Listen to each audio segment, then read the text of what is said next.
1884, a group of European men sat at a table thousands of miles from Africa and sliced an entire continent like a birthday cake, without a single African in the room. This is the story of how borders were drawn in blood and how that moment still shapes the chaos we live in today. Imagine 14 men slicing up a continent they'd never truly walked. Men in polished boots and tailored coats, seated beneath oil paintings and chandeliers, deciding the fate of millions who had never heard their names. God have mercy upon us. The pens moved swiftly across maps. Lines were drawn, tribes were split, kingdoms erased, entire civilizations were reduced to colors on paper. The place was Berlin, the capital of the newly unified German Empire. The year was 1884. Under the diplomatic gaze of Otto von Bismarck, representatives from Europe's most powerful empires, Britain, France, Germany, Belgium, Portugal, and others, gathered for what would be called the Berlin Conference. But there was no conflict to resolve, no war to end. The purpose was simple and chilling: to divide Africa among themselves and avoid fighting each other over it. No African king was invited. No elder, no chief, no spiritual leader. Not a single voice from the continent had a seat at the table. Africa, in their eyes, was not a land of nations. It was territory, resource, commodity, prize. And so the conference began. Behind closed doors, with maps stretched out on long tables, cigars glowing and egos inflating. They spoke of commerce and civilization. They claimed to bring order, religion, and progress. But what they brought was pillage disguised as diplomacy. With every signature, they sowed the seeds of future civil wars, ethnic cleansings, and dictatorships.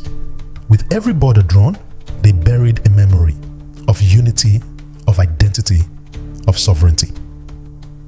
So here's the question. What happens when greed redraws the earth?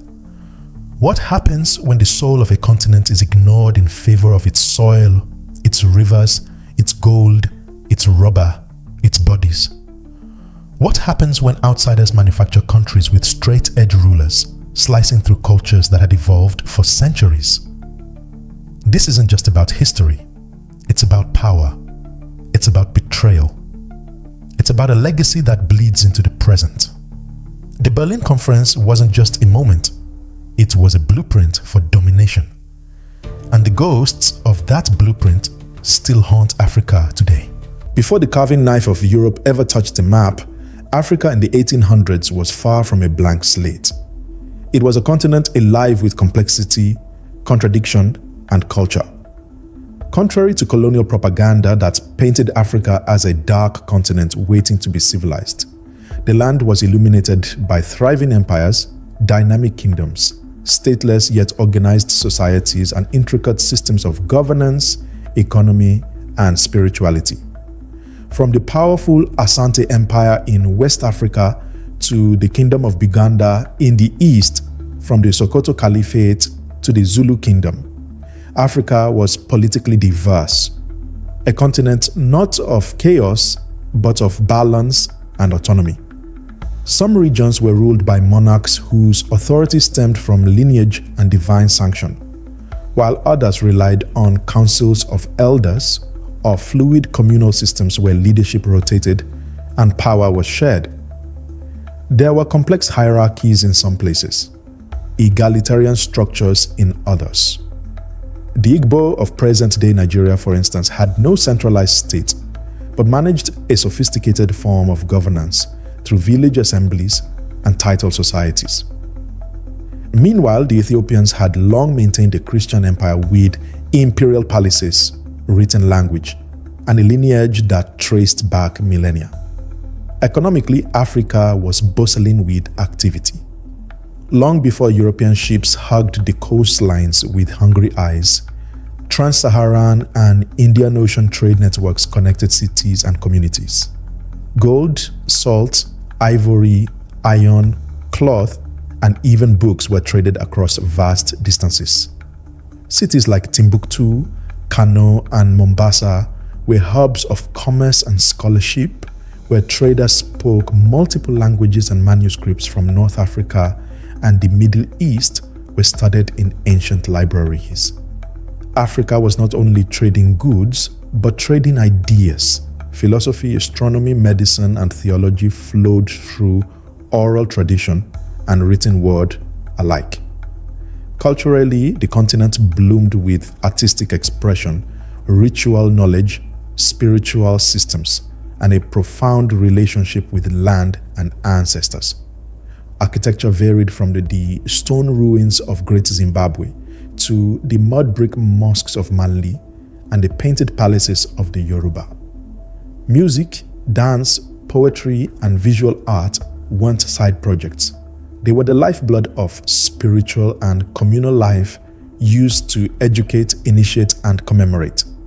Each community carried its own cosmology, its own rhythm, its own wisdom encoded in ritual and orature. But even as Africa thrived on its own terms, the storm was gathering on the horizon. The 19th century marked a turning point as Europe's Industrial Revolution began to reshape the global balance of power. European nations, ravenous for raw materials and new markets, turned their eyes toward Africa with intensified hunger. The slave trade, though legally abolished in many countries, had already devastated countless communities. And now the new motive was extraction without bodies: rubber, palm oil, diamonds, minerals, and land. Missionaries were among the first agents of this new infiltration. Cloaked in the language of salvation and education, they ventured deep into African societies, often bringing not just Bibles, but blueprints for cultural erasure. Many believed that they were saving souls, but they were also laying the groundwork for imperial intervention. Their reports, sometimes wide-eyed and admiring, sometimes horrified and judgmental, reached European capitals and helped shape the myth of a savage land needing salvation. These accounts, in turn, fueled the moral justification for conquest. Then came the explorers, men like Henry Morton Stanley, who carved their names across rivers and jungles and returned to Europe with tales of mystery, danger, and untapped wealth. Their stories were consumed by a public hungry for adventure and empire, but behind their glory lay the seeds of occupation. What they mapped would soon become territory to be claimed. What they discovered would soon be owned. And as these narratives of darkness and disorder spread, they served a political purpose: to dehumanize Africa and make its division seem not only logical, but necessary. So before Europe gathered in Berlin to cut the continent into pieces, it had already begun writing the script. A script that ignored the realities of African life. A script that dismissed complexity for convenience. A script that would lead to a table of men who saw not civilizations, but commodities. Not people, but property.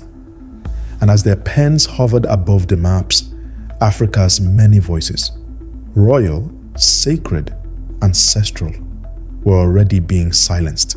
By November of 1884, a room in Berlin was prepared for a meeting unlike any other.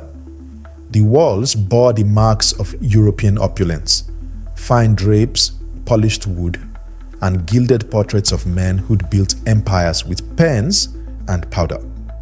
At the center of it all stood Otto von Bismarck, the iron-fisted German chancellor who had, only a decade earlier, unified the German states into one formidable nation. But this time, his mission wasn't to unify Germany, it was to host a gathering that would forever fracture Africa. 14 nations gathered at his invitation. These were not minor players, but imperial giants: Britain, France, Germany, Belgium, Portugal, Spain, Italy, the Netherlands, Austria-Hungary, and a handful of others. Each had tasted empire and now wanted more. But they weren't just there to claim. They were there to negotiate, to barter, to draw borders. Bismarck himself had no deep colonial ambitions, at least not at first, but he saw an opportunity. Hosting the conference allowed Germany to assert its influence in global politics, and perhaps more importantly, to control the chaos brewing between rival colonial powers. Because by the early 1880s, Africa had become a site of unregulated frenzy. European explorers had returned home with stories of vast lands rich in rubber, gold, and minerals. Soon after, adventurers, private companies, and national governments began planting flags, striking deals, and claiming territory, often overlapping and often violently. Britain and France eyed denial. Portugal clung to its old coastal claims. Belgium's King Leopold II, a monarch with a hunger far larger than his nation's borders, had already laid quiet but brutal groundwork in the Congo. War between European powers seemed inevitable. So the Berlin Conference was, in essence, an imperial peace treaty. The key goal was to avoid European conflict by organizing the theft more efficiently. It wasn't Africa they sought to protect. It was their own interests. The guiding principle agreed upon was effective occupation, meaning that a claim on African territory would only be recognized if a European power could demonstrate actual control on the ground. No more flag planting for the sake of prestige. Now you had to back your claim with troops, treaties, or trade outposts. And once that claim was registered, the other powers were expected to stay out. On paper, it looked like order. In practice, it was a license to invade. Perhaps the most shocking detail of the conference, however, wasn't the greed or the scheming. It was the silence. No African voice was present. Not a single chief, king, elder, or emissary was invited. The continent being carved up had no seat at its own table. These were decisions made in a vacuum, disconnected from the languages, alliances, and spiritual geographies that defined African life. Europe wasn't negotiating with Africa, it was negotiating with itself over Africa's body. The final outcome was the General Act of the Berlin Conference, signed in early 1885. It formalized the rules of division, solidified the Leopold's horrifying grip on the Congo Free State, and set in motion a scramble that would turn Africa into a battlefield of flags. But the documents left the human cost unwritten. They made no mention of families that would be split by new borders, of languages that would be renamed or erased, of gods who would be mocked and replaced, of economies that would be gutted, of lives that would be worked to death for rubber, diamonds, and copper. What happened behind those doors wasn't just a conference, it was a conspiracy. A conspiracy to reconfigure the world's richest continent into an open vault for Europe. And as the delegates toasted with wine and inked their names into history, Africa's future was being rewritten in absentia. A future of conquest, of confusion, of resistance, and a map that would speak not in native tongues, but in lines that had no memory. The so-called rules of division agreed upon during the Berlin Conference were designed to bring clarity to the chaos, but in practice, they only deepened the violence. Chief among them was the infamous effective occupation clause. This principle declared that a European claim to any part of Africa would only be recognized if the power could prove it had control over the area, militarily, administratively, or commercially. On the surface, this seemed like a way to curb colonial free-for-alls, but in reality, it accelerated the pace of invasion. European nations scrambled to establish forts, sign coercive treaties, and march troops inland, all to demonstrate legitimacy. The more land you could control on paper, the more land you could claim on the ground. Africa became a racecourse, and the prize was territory measured in blood. Perhaps the most grotesque result of the conference was the personal assignment of the Congo Free State to King Leopold II of Belgium. Unlike other territories which were claimed by nations, the Congo was handed to a single man, Leopold himself, under the guise of humanitarian and scientific advancement. He promised to end slavery, to bring civilization, to protect native peoples. But behind these noble lies was a hunger so brutal it would stain history. Leopold's Congo became a private labor camp, a kingdom of whips and quotas, where rubber was extracted under the terror of mutilation, hostage-taking, and mass killing. Millions died in his pursuit of profit. And yet, it was all perfectly legal, signed, sealed, and sanctioned by the powers in Berlin. Beyond the Congo, the rest of the continent was diced up with stunning disregard for the people who lived there. Strategic motivations dictated everything. Britain wanted control over a corridor from Cairo to Cape Town, stretching north to south, linking its colonies and securing trade routes. France pushed from west to east, determined to build an empire across the Sahara. Portugal clung to its coastal holdings, hoping to connect Angola and Mozambique. Germany, new to the colonial game, grabbed what it could to signal its arrival as a world power. Each move was calculated to secure access to resources: gold, rubber, oil, timber, and trade advantages. But none of it considered the deep ethnic, linguistic, or cultural realities of the land. The result was a map of madness. Straight lines carved across forests, rivers, deserts, and villages as if Africa were a blank canvas. Tribes that had lived side by side in peace were now in separate colonies. Ethnic groups that had long-standing rivalries were forced into a single artificial nation. Ancient kingdoms were split. Sacred lands were turned into mining zones. It was cartography as conquest. Lines drawn not with knowledge but with arrogance. Maps created not to reflect reality, but to reshape it for imperial convenience. What the European powers failed to grasp or chose to ignore was that these lines would not fade once the ink dried. They would harden into borders. They would become passports, prisons, battlefields. They would create countries where unity was impossible and division was inevitable. Nigeria, for example, would contain over 250 ethnic groups, including the Hausa, Yoruba, and Igbo, each with distinct languages, religions, and histories, forced into one colonial state that had never existed before. Rwanda and Burundi were lumped together and later torn apart. Somalia was split into 5 sections under 5 different flags. This was not state building. It was sabotage disguised as sovereignty. And yet, the architects of this disaster returned home celebrated as visionaries. The maps were hailed as achievements of diplomacy, the borders as blueprints for progress. But they had drawn without listening, written without reading the land. They had redrawn the world in their image, and in doing so, disfigured an entire continent.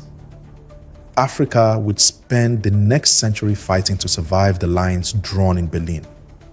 And many of those battles continue to this day. The consequences of the Berlin Conference were not just historical footnotes. They were catastrophes that unfolded in blood, silence, and broken identities. As the ink on the European maps dried, new borders slashed through old worlds. These were not borders forged through negotiation, kinship, or shared language. They were lines born of greed, convenience, and ignorance. With the ruler and pen, empires shattered centuries of cultural continuity and replaced them with artificial nations. Frankenstein states stitched together from disparate ethnic groups, rival clans, and competing spiritual traditions. These unnatural borders sowed the seeds of endless conflict. In places where ethnic tensions had once been balanced by trade, diplomacy, or physical distance, colonial boundaries forced hostile groups into the same political spaces.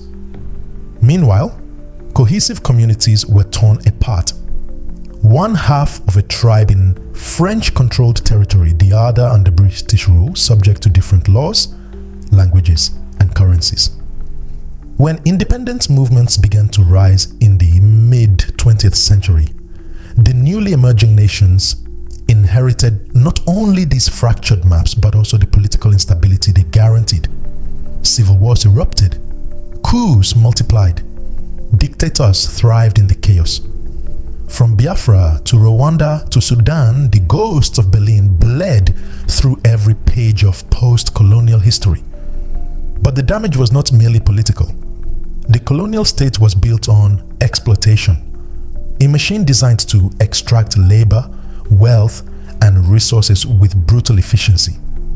The entire continent became a giant supply chain for European prosperity.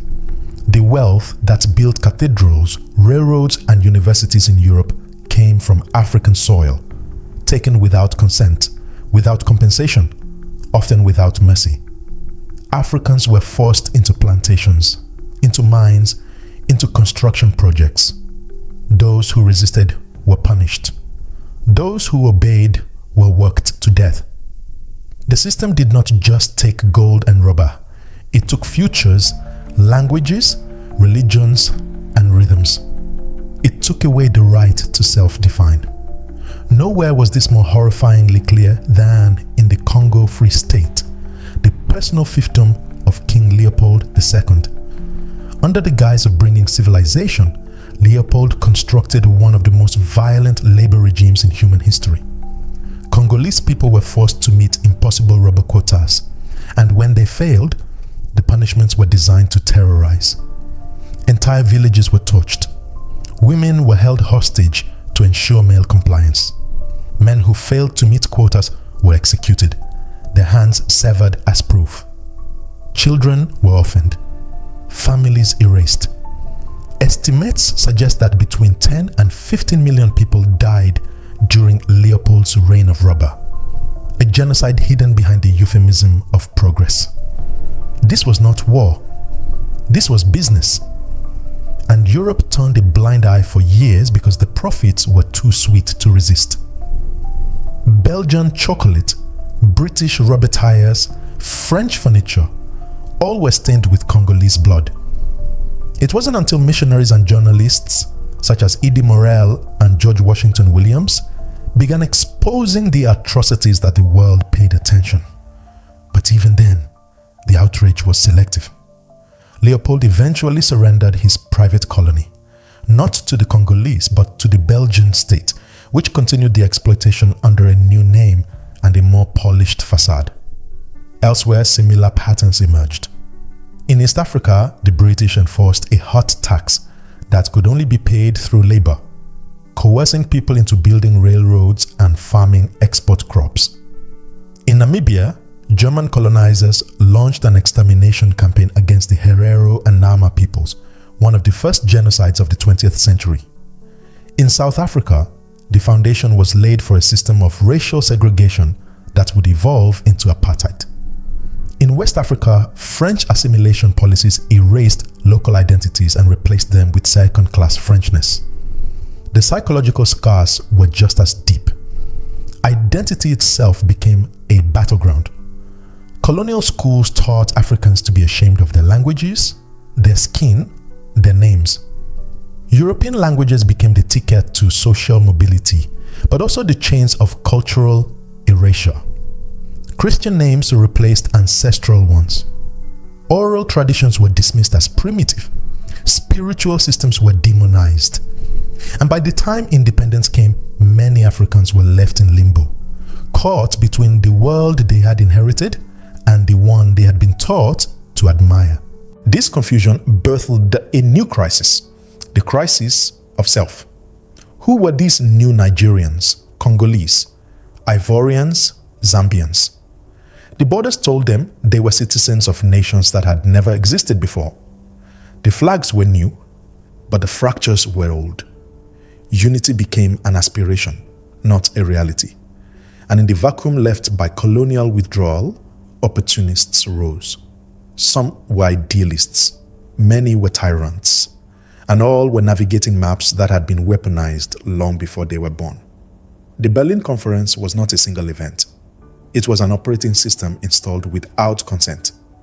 It continues to crash, reboot, and glitch to this day.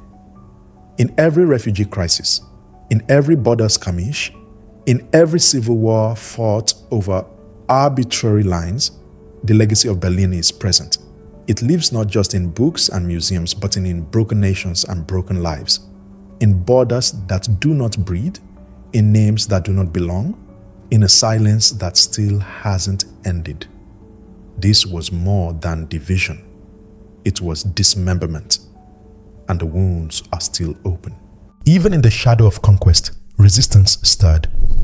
Africa was never passive in the face of European domination. From the very beginning, leaders, communities, and spiritual movements rose to reject the foreign yoke. In the late 19th and early 20th centuries, as European forces imposed their rule, rebellions sparked across the continent, some armed, others spiritual, some brief, others prolonged. The Herero and Nama people fought German colonizers in Namibia with ferocity, only to be met with genocidal retaliation. The Ashanti Empire resisted British encroachment for decades, engaging in multiple wars before being finally subdued. In Ethiopia, Emperor Menelik II achieved what few others could. He repelled the Italian army at the Battle of Adwa in 1896, securing his nation's sovereignty in a sea of colonized neighbors. These early acts of defiance were not merely military, they were ideological. They challenged the assumption that European culture, governance, and religion were superior. As colonial rule deepened, so did the intellectual response. Out of universities, exile communities, and diasporic circles, a Pan-African consciousness began to grow. Thinkers like W.E.B. Du Bois, Marcus Garvey, and later Kwame Nkrumah began to envision a united Africa, one that could throw off the chains of colonization, not just politically, but spiritually and culturally. This awakening gave birth to movements that emphasized pride in African identity, history, and solidarity. For many, resistance was not just about kicking out the colonizers. It was about reclaiming the truth of who Africans had always been. By the mid-20th century, the winds of change swept across the continent. The post-World War II era, with its shifting global powers and growing anti-colonial sentiment, gave rise to independence movements in nearly every African nation. Ghana gained its freedom in 1957, becoming a beacon for others. Soon, Nigeria, Senegal, Kenya, Algeria, and dozens more followed. The flags changed. European powers retreated. But the deeper challenge was only beginning. The states that emerged were still boxed in by the Berlin Blueprint. They inherited borders that made unity difficult and governance unstable. Many new leaders found themselves ruling countries with dozens, sometimes hundreds, of ethnic and linguistic groups, often without a shared sense of national identity. Elections became battlegrounds. Military coups became common. In some nations, Cold War rivalries turned Africa into a chessboard as the US and the Soviet Unions backed rival factions, caring little for African autonomy. The colonial structures may have been dismantled, but the systems they left behind were not built for African flourishing. They were built for extraction, control, and division, and many remain intact today. Yet the legacies of resistance also endured. The dream of Pan-Africanism, though challenged by internal politics and external interference, still breathes. Institutions like the African Union, born from the earlier Organization of African Unity, strive to foster continental solidarity. African intellectuals, writers, and artists continue to decolonize the mind through literature, film, and education. The struggle is no longer just for territory, but for memory, for the right to define history on African terms. And still, the map drawn in Berlin lingers. Many of today's geopolitical tensions can be traced directly back to the conference of 1884. Disputes over borders remain volatile. Conflicts in regions like the Sahel, the Horn of Africa, and Central Africa are entangled in colonial-era divisions. Even economic agreements and infrastructure projects often echo the old roots of empire. The ghosts of Berlin whisper in modern treaties, in trade corridors, in foreign military bases quietly stationed across the continent. The hand that once held the pen has become a specter behind every decision. The resistance then is not over. It evolves, it redefines itself. Africans today continue to resist, not to just occupation, but the residue of division, the myth of inferiority, the erasure of voice. They resist through education, through memory, through unity, through innovation. The legacy of the Berlin Conference is both a scar and a challenge. It reminds us of what was stolen, but also of what must be reclaimed. For as long as the borders remain, so too does the work of healing them, not only on the map, but in the mind, the culture, and the soul of Africa. The Berlin Conference was not just a historical event, it was an architectural blueprint for global inequality. What happened in that chandelier-lit room in 1884 wasn't merely the redrawing of a continent, it was the design of a world order that would extract from some and enrich others, that would silence voices and elevate flags that did not belong. The map they drew was more than lines on paper. It was an algorithm of division, written by men who saw land, not lives, resources, not relationships, profit, not people. The consequences of that moment are not buried in textbooks. They live in headlines, in conflicts, in passports, in refugee camps, in languages lost, and in economies still tethered to foreign interests. The decisions made in Berlin engineered a future where certain nations would always have to fight harder to be heard, to be respected, to be free. It was colonialism dressed as diplomacy, conquest disguised as conference. And while the men who sat at the table have long since turned to dust, the structures they created still stand and still shape the lives of over 1 billion people across Africa.